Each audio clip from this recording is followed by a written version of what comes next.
Estamos en el 98.7, estamos para el este del país, 92.5, y para todo el planeta a través de nuestro canal YouTube La Mañana en Camino. Les repito que solo tres nos faltan, suscripciones estoy hablando, para llegar a 3.700. 3.697 es el número de suscriptos que tenemos en La Mañana en Camino. Allí ya vemos que se está acomodando Marcia Collazo. Antes algunos mensajes llegan mientras Marcia se termina de acomodar. Los mensajes llegan a través del WhatsApp 099-894-987. Buen día, necesito pasar la charla que hicieron acerca del bullying y no la encuentro. No me acuerdo cuándo fue arriba, hoy recién me engancho, lo dice Rosario del Reducto. Ay, ay, ay, ahora mincho, estoy seguro que mientras converso con Marcia se podrá fijar bien la fecha y podemos buscarla para que a su vez vos, Rosario, la busques en el canal YouTube, porque están todas las notas, todas las columnas, todos los programas están ordenados por fecha. 099-894-987, dice Lilian. Ale, creo que no estamos entendiendo. Los niños deben viajar sentados, pero cuando va un adulto y el bus lleno, el adulto para educarlo debe sentarlo en su falda y explicarle por qué. También pasa que hay adultos, enseguida sentate. Para Lilian, sabés que decís entender el espíritu, pero no estoy tan seguro. Cuando hablamos, cuando volvemos al tema original, ¿no? Estamos girando alrededor del asunto y no podemos salir. Y estoy dando mi opinión. Cuando hay un adulto parado en el ómnibus, ¿de qué adulto y de qué edad estamos hablando?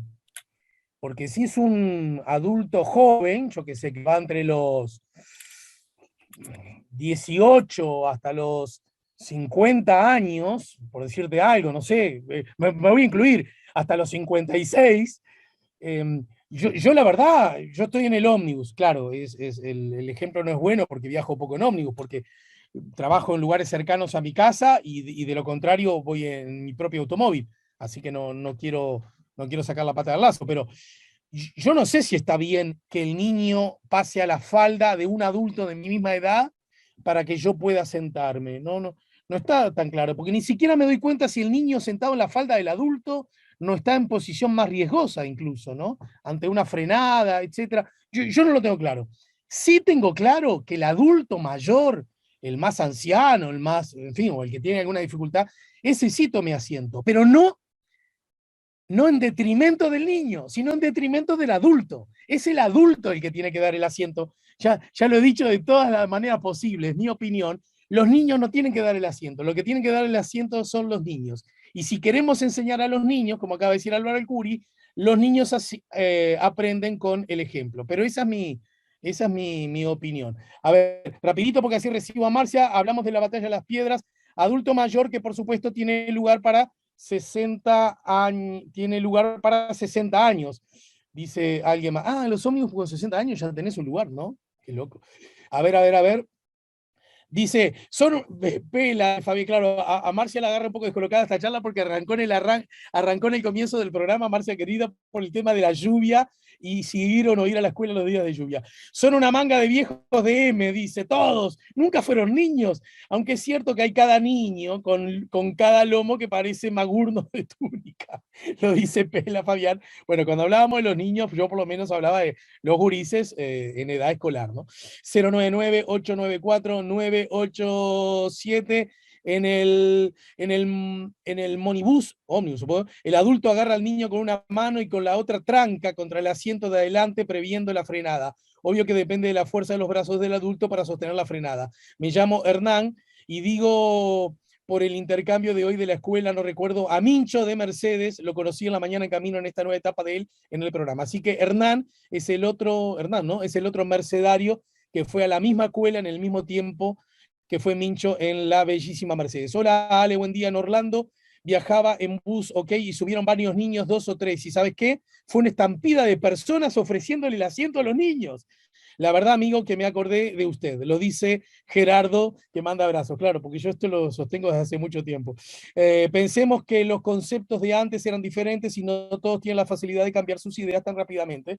Lo dice Susana. Bueno, ese es el proceso civilizatorio. Creer que lo que yo decía antes estaba bien y darme cuenta que lo que yo decía antes estaba mal y ahora tengo que cambiarlo. Totalmente de acuerdo contigo, Ale, tenemos que cambiar la cabeza, los niños son primero, ellos son el futuro y es nuestra responsabilidad cuidarlos siempre, lo dice Marta Verónica, y Tabaré dice, no existe mañana sin radio, mate y Word, lo dice Tabaré, el querido Tabaré, que mientras no se escucha, también está escribiendo seguramente alguno de sus cuentos. Ahora abrimos los brazos para recibir, hablando de escribir, a la escritora, a la docente, a la historiadora, también abogada, poeta, madre, abuela, hija, nieta y bellísima Marcia Collazo. Buen día, bienvenida, Marcia. Hola Ale, buen día, ¿cómo estás? ¿Qué onda con la batalla de las piedras? ¿Dónde tenemos que colocarnos en ese Bueno, asunto? Porque te lo planteo así, pero solo para molestar, ¿verdad? Para mover un poco la gran y gloriosa gesta militar de Artigas, una de las pocas que tuvo él en su condición de militar, ¿verdad? eh, O, por otro lado, decir, bueno, una batallita que se le ganó a un pobre gallego que ni siquiera era militar de tierra y que era un pobre capitán de navío. Estoy jugando. ¿Dónde nos colocamos, querida? bueno, nos colocamos en todas esas cosas, ¿no? Pero mucho más, porque ¿te acordás que estuvimos hablando de Mayo, la Junta de, bueno, la famosa y revolucionaria Junta de Mayo que se formó en Buenos Aires, de la cual Mariano Moreno era secretario Ujú. y él va digamos, fraguar un plan muy importante, por cierto, un plan que consta en documentos escritos, por el cual había que ganarse a la banda oriental, ¿no? Es decir, a nosotros, que no éramos el Uruguay todavía, que ni siquiera éramos la provincia oriental, éramos la banda oriental del río de la Plata y del río Uruguay. Y había que ganarse ese enorme sector de tierra que quedaba dentro de tres jurisdicciones, una de ellas era la de Montevideo, pero apuntando precisamente a derribar el bastión españolista de la ciudad de Montevideo, ¿no? O sea, que acá nosotros tenemos que situarnos en una visión estratégica, como si agarráramos el mapa y señaláramos en un círculo rojo a la ciudad fortificada de Montevideo y dijéramos, este es el objetivo, ¿viste? Cuando los militares hacen eso y trazan círculos y líneas de colores, bueno, es lo mismo. El gran objetivo era Montevideo. Si nosotros lo pensamos de esta manera, puede que resulte un poco más fácil comprender todos los acontecimientos que se van a ir desplegando para lograr derribar el poderío colonial español en Montevideo, ¿no? La Junta de Mayo, pensemos que la Junta de Mayo había ya derribado el virrey, nada más ni nada menos, que era Baltasar Hidalgo de Cisneros, y por lo tanto, bueno, a ver, derribado el virrey, considerado que su poder ya no era legítimo, porque no había rey en España, había un vacío de poder. No te olvides que la Junta de Mayo seguía diciendo nominalmente que le debía fidelidad a Fernando VII, pero esto no era más que una máscara, como la historiografía dice hoy en día, ¿no? La máscara de Fernando VII. Lo que había que hacer era derribar Montevideo. No podía ser que siguiera existiendo ese poder español allí cuando ya no había virrey en el virreinato. Era un poco, ¿no? Era un absurdo para las intenciones ya claramente revolucionarias. Pero había en la banda oriental, a su vez, una situación de gran división, ¿no? En la cual el foco ciudadano, el foco urbano era españolista en su mayoría, aunque no todos eran españolistas. Y después estaba el resto de la banda oriental que francamente era rebelde. Se sabía. Y había dos sujetos en la banda oriental que había que conquistar para lograr el cometido de derribar a Montevideo. A Uno de ver. ellos era José Rondó, los dos pertenecían al cuerpo de Blandengues. Uno de ellos era José Rondó, militar muy importante y muy respetado, y el otro era José Artigas. Entonces acá también tenemos que agregar a nuestro mapa a la figura de José Artigas, que está fuera de Montevideo, y que por Pero supuesto es enemigo, ya Rondó, es enemigo. ay, ¿Eh? discúlpame porque acá me me da cierta vergüenza porque desnudo quizás una ignorancia demasiado alta, pero Rondó, ¿era oriental? Sí, Rondó era nacido en Buenos Aires, pero casi toda su carrera militar la hizo acá. Y era compañero de armas de Artigas, aunque luego va a pasar a... Es decir, a ver, la Junta de Mayo lo que quería era tener el poder, claramente. Quería ser quien mandara. Pero no quería ser quien mandara solo en Buenos Aires, quería ser quien mandara en todo lo que había sido el antiguo virreinato del Río de la Plata, incluido la banda oriental. Ese va a ser el primer encontronazo con Artigas, porque a pesar de que Artigas al principio se pone al servicio de la Junta de Buenos Aires, que lo manda a llamar, no olvidemos ese dato, lo manda a llamar, apuesta a él, apuesta a sus dones, a sus dotes de líder y de guerrero y de conocimiento, pero, y le da algún dinero y algunos hombres y armas. Artigas se va a cortar solo muy poco tiempo después, no así Rondó. ¿Tá? Rondó Bien. siempre va a permanecer fiel, como buen militar de carrera, digamos, al mandato emanado de las instituciones de Buenos Aires. Primero será la Junta de Mayo, después serán otras. Artigas no, Artigas supera largamente cualquier idea que podamos tener de un militar de carrera que obedece órdenes como subordinado. Artigas no va a ser jamás un subordinado, jamás va a obedecer órdenes institucionales de Buenos Aires, o por lo menos no se va a quedar en eso, quiero decir. Artigas va a empezar desde muy pronto a concebir un vasto proyecto de emancipación que no incluye la obediencia jerárquica y vertical a Buenos Aires. Eso es muy importante tenerlo en cuenta. Pero se van dando todos estos procesos, se van dando todas estas cosas, se capta a Artigas y a Rondó, y Artigas viene y ya empieza a destacarse con luz sobre José Rondó. Porque Artigas viene en abril de 1811, recordemos, hacía vuelo de pájaro. En febrero ese grito de Asensio, ¿verdad? Artigas no está en ese grito de Asensio porque Artigas está viajando a encontrarse con los representantes de la Junta. Pero Artigas viene finalmente y llega a Mercedes en abril y lanza la famosa proclama de Mercedes. Y ya en mayo, recordemos la ciudad de Montevideo señalada en rojo. Ya en mayo da una batalla. ¿Por qué? La famosa batalla de las piedras. ¿Por qué? Y porque precisamente lo que se quiere es derribar el poder español atrincherado entre los muros de Montevideo. Entonces, si no pensamos en todo eso antes, no podemos comprender lo que fue la batalla. A su vez, no había un ejército propiamente, un ejército de línea en Montevideo que pudiera enfrentarse a estos revolucionarios. Lo que había era un apostadero naval, ese sí era muy importante, el apostadero naval, cuyo jefe era el brigadier de Posadas. Pero claro, actuaba con huestes de marineros, como buen apostadero naval que era. Si bien, o sea, acá tenemos que analizar las fuerzas en pugna, si bien las fuerzas de Artigas provocaban la risa del gobernador Elío, de Francisco Javier de Elío, que despreciaba a lo que él llamaba unos gauchos rebeldes montoneros, que es cierto que para ellos era motivo de risa en principio, porque no tenían uniformes, no tenían adiestramiento militar, no tenían armas apropiadas, no tenían prácticamente nada a su favor, pero sí tenían algo a su favor que era muy importante y que luego se va a demostrar.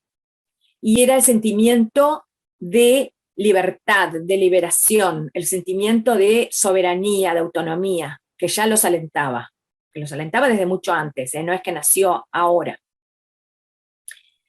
El deseo de arrancarse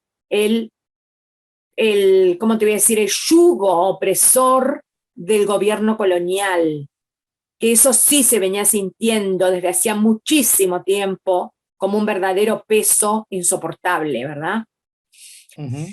Eso de un lado, entonces, tenemos un ejército bastante improvisado.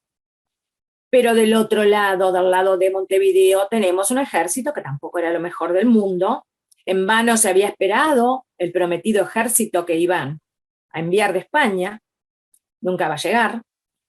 Y bueno, y salen entonces al campo fuerzas, unos desde Montevideo, otros desde la campaña, y finalmente se van a encontrar en un lugar elevado, ¿no?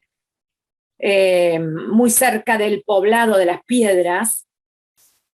Hoy hay un obelisco conmemorativo en ese lugar. Sí. Más o menos son 1000 hombres de cada lado, aunque pasaron algunas cosas en el medio. Cosas que podríamos decir curiosidades, ¿verdad? Que para mí no son tan curiosidades, como por ejemplo que más de 200 integrantes del ejército de Posadas, del ejército, digamos, oficial, se pasan al lado revolucionario, pero además lo hacen prácticamente en plena batalla. Yo acá quiero, como siempre, mencionar un cuadro, ¿verdad? El cuadro de la Batalla de las Piedras, que fue ejecutado por Juan Luis Blanes, es decir, el hijo de Juan Manuel, pero que también colaboró en este cuadro su padre. Se puede decir que padre e hijo intervinieron en esta obra. Es una obra que está en el Museo Histórico Nacional, que queda inconclusa. Un cuadro que queda inconcluso por la propia tragedia que azotó la vida privada de los Blanes, ¿no? Que fueron varias tragedias una detrás de la otra. Juan Luis, justamente, que estaba pintando este óleo con su padre, muere trágicamente en el año 1895, atropellado por un carro. Sí. Y Nicanor tuvo una historia terrible, porque Nicanor había llegado a casarse en secreto con Carlota Ferreira, la amante de su padre. Y un día Nicanor desaparece, y el padre lo busca inútilmente, incluso hasta llega a viajar a Europa a buscarlo. Esto es impresionante, esto también sería motivo de una novela, ¿eh? Ya lo creo. Bueno, muere la esposa de Blanes, consumida por el dolor, por todas estas cosas que les venían pasando, y ese cuadro queda inconcluso, aunque claro, si lo mirás a primera vista, decís, no, ¿qué va a estar inconcluso? Está bárbaro, este cuadro está notable. Sí, claro que está notable, pero en algunos detalles se advierte. Por ejemplo, si lo están mirando, o si lo van a mirar, la parte central del cuadro está ocupada por dos figuras, que son el cura Santiago Figueredo de un lado, con su sotana negra, con su hábito negro de sacerdotal, y del otro lado el capitán Gervasio de Posadas, y en la cabeza del capitán, todavía, sobre todo por encima de su oreja izquierda, por encima se puede todavía visualizar algún trazo de carbonilla, que es la técnica utilizada, ¿verdad? Primero la carbonilla para hacer el diseño lineal, digamos así, de las figuras, y después el óleo. Pero claro, sí, es mucho más lo que se completó que lo que faltó. Y Artigas no es la figura central, curiosamente, a pesar de que en cierto modo lo sigue siendo, es decir, no es la figura central del punto de vista espacial del cuadro. Hay alguien para que insiste en que recuerdes de a qué cuadro te estás refiriendo, porque hay más de uno a propósito del 18 de mayo, ¿no? Sí, yo me refiero al que pintaron Juan Luis Blanes y Juan Manuel Blanes, el de la Batalla de las Piedras. Ahí está. Que por eso digo, yo siempre insisto en que hay que acercarse a las obras de arte, porque las obras de arte muchísimas veces, casi siempre diría yo, también nos hablan de la época, ¿no? Es decir, nosotros podemos hacer una interpelación histórica a las obras de arte, más allá de su tema. En este caso, obviamente, el tema también es histórico, ¿no? Pero podría no serlo, y lo mismo podríamos hacerlo una interpelación. Otra cosa que hay que destacar es que la frase esa famosa, bueno, ya me fui a la Batalla de las Piedras, tengo que decir que ocurrió el 18 de mayo, Son cosas que a veces doy como por sentadas, ¿viste? Pero se venía preparando desde mucho antes, y así como ahora estamos asistiendo a unos días de temporal de mayo, bastante feos, bastante preocupantes, así también, fíjate, llovió del 12 al 16 de mayo, es decir, más o menos por las mismas fechas Claro, que hoy nos ocupan. Mayo es evidentemente un mes muy lluvioso entre nosotros, ¿verdad? Pero las lluvias fueron de tal entidad que los marineros de tierra, entre comillas, de Posadas, estaban frenéticos. Además no les importaba en lo más mínimo aquella contienda, les pareció una contienda totalmente ajena, sin sentido. Eso es muy importante en una guerra. ujú, Eh, Muchos de ellos ya se habían empezado a desperdigar por los alrededores del poblado de las Piedras, chapaleando en el barro. Habían tomado por asalto varias pulperías, se habían tomado todo lo que había. Eh, y bueno, y en ese contexto, fíjate, 4 días terribles, ¿no? Que también detuvieron a los revolucionarios, ¿no? Hasta que el 17 empieza a escampar y el 18 se libra la batalla. Y en el cuadro justamente de padre e hijo falta un elemento que tiene que haber estado, ¿no? Que ellos no lo quisieron agregar simplemente, y es el barro. Porque fíjate, 4 días de lluvias intensas más una batalla con caballos, tiene que haber sido, el suelo tiene que haber sido una verdadera oleada de barro. claro. Te Y cuento, no, Marcia, que en la transmisión del canal YouTube está además la reproducción justamente del cuadro de los Blanes a propósito de la batalla de las Piedras, ¿sí? Así que perfecto. los que nos están escuchando, mejor dicho, los que nos están viendo por el canal YouTube, además podrán ver la emblemática pintura de la batalla Bueno, de las entonces, Piedras. exacto, yo me quisiera detener más en esto también, ya que lo están viendo. ¿Por qué decimos que Artigas, a pesar de no ser el eje espacial del cuadro, porque está ligeramente, está a la izquierda, ¿verdad? Artigas está a la izquierda de las dos figuras centrales, pero ¿por qué cobra relevancia? En primer lugar, Claro, porque está a caballo, y por lo tanto lo vemos muy bien en lo alto, digamos, y además porque está teniendo un gesto magnánimo, está teniendo un gesto de saludo a los vencidos, ¿no? Levantando su sombrero. sí, así es. Y, y esa famosa frase, te decía, clemencia para los vencidos, nunca se encontró el documento en el cual pueda Artigas haber dicho esa frase, ¿no? Nunca se encontró. Esto no significa que no la haya dicho. O sea, no tenemos motivos para dudar de que la haya dicho, primero porque se convirtió en una especie de vox populi entre sus contemporáneos, la frase. ¿Y por qué? Porque en esa época no se acostumbraba a tener clemencia con los vencidos, Ujú. ¿no? Directamente se los eliminaba, se los mataba o se los degollaba para ahorrar balas. En este caso, fíjate que hubo unos 400 prisioneros, hubo unos 100 muertos más o menos, 100 muertos, y 400 prisioneros.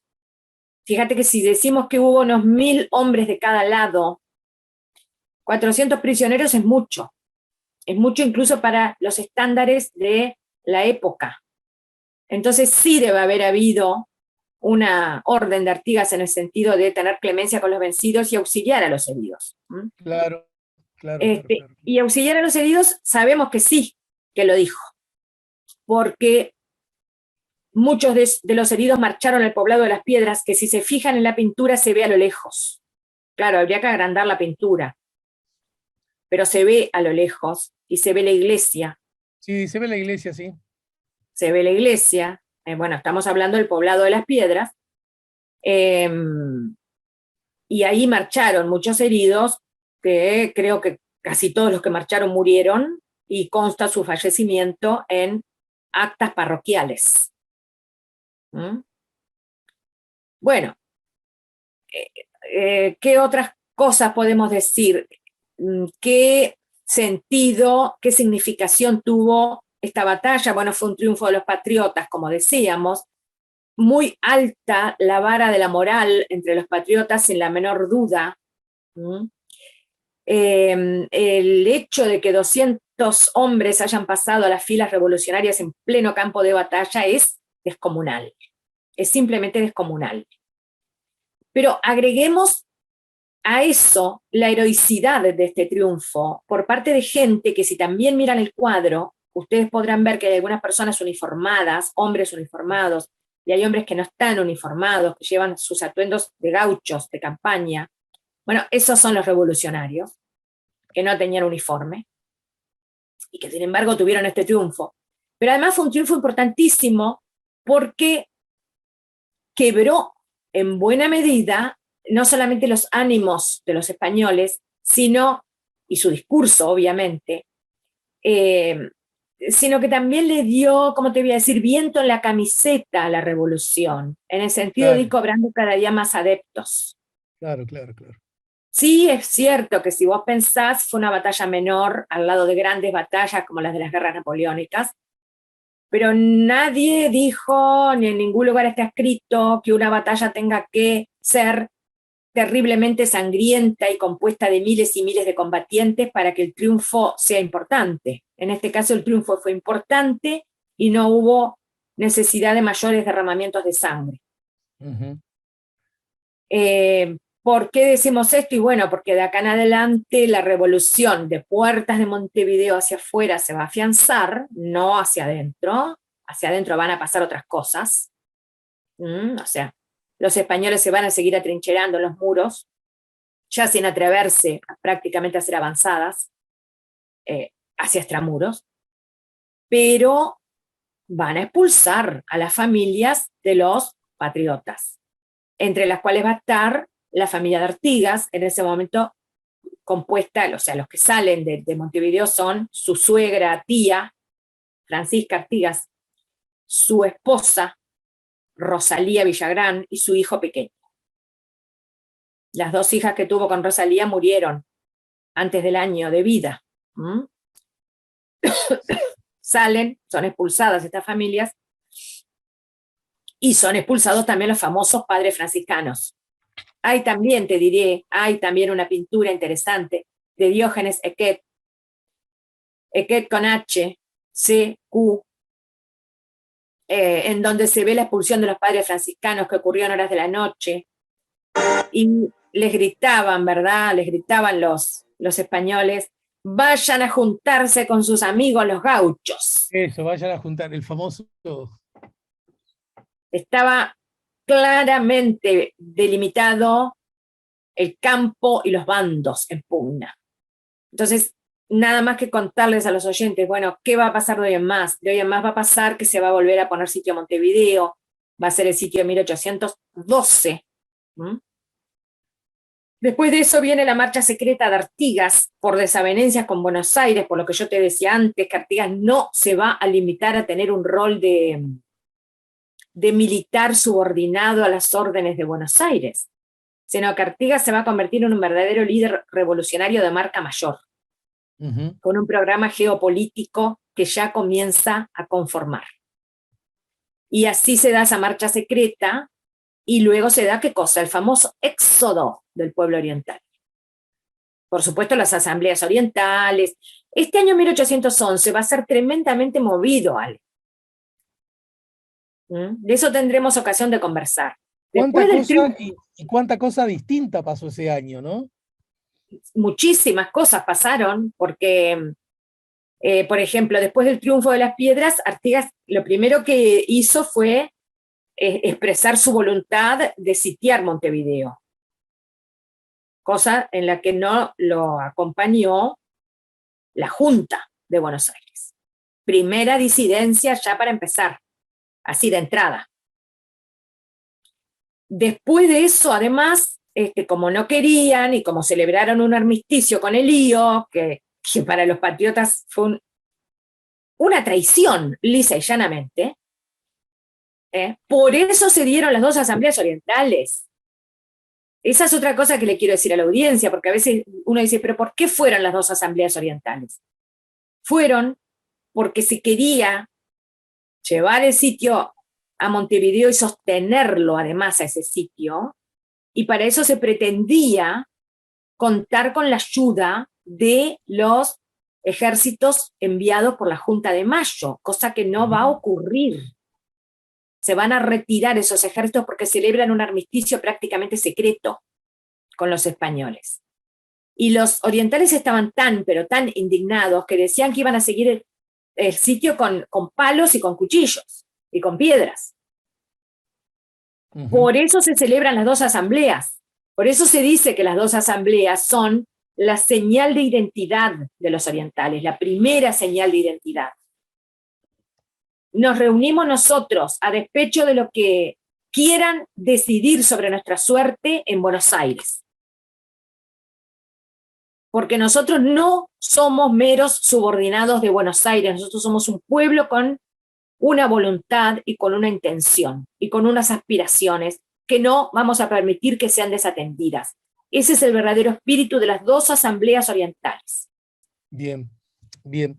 Marcia, antes de despedirte, no quiero hacerlo sin recordarle a quienes nos siguen en La Mañana en Camino que, bueno, arranca mañana mismo el curso de historia, curso breve de historia, José Garibaldi y Anita Garibaldi, Héroes de Dos Mundos, ¿verdad? Arranca mañana, sí, ya hay mucha gente inscripta, pero si hay gente que todavía quisiera sumarse, está a tiempo de hacerlo. Son 2 clases, un curso breve de 2 clases, de 1 hora y media cada una, en las cuales tratamos de, bueno, hacer esto que hacemos acá, ¿verdad? Dar el mayor contenido posible, hurgar lo más profundamente posible en la comprensión histórica acerca de Garibaldi y de Anita. Garibaldi que tuvo una participación importante en nuestra historia, ¿verdad? Porque actuó durante la Guerra Grande. Bien. Un gran en todo guerrero. caso, Sí. les recuerdo todo lo que recordamos cada semana, pero no viene mal insistir con ello. Le pido a Mincho que en estos últimos minutos, ahí está, ahí lo estamos viendo ya, el afiche del curso José Garibaldi y Anita Garibaldi, Héroes de Dos Mundos. Los que tengan interés o dudas acerca de cómo sumarse al curso pueden marcar el siguiente WhatsApp: 098-819-306. 098-819-306. Va este miércoles 18 y el próximo 25 de mayo, mirá qué fechas, ¿no? De 19 a 20-30 horas vía Zoom. José Garibaldi, Anita Garibaldi, Héroe de Dos Mundos, tienen la posibilidad de conversar con la querida y admirada Marcia Collazo. Un montón de mensajes llegaron, Marcia, también a través del chat, agradeciendo. Gracias, profesora, es un honor escucharla. Alguien desde Barcelona nos decía que ya estoy preparada acá en Barcelona, muy bien instalada para escuchar a Marcia Collazo, y comparto acá con mi familia uruguaya sus exquisitos relatos.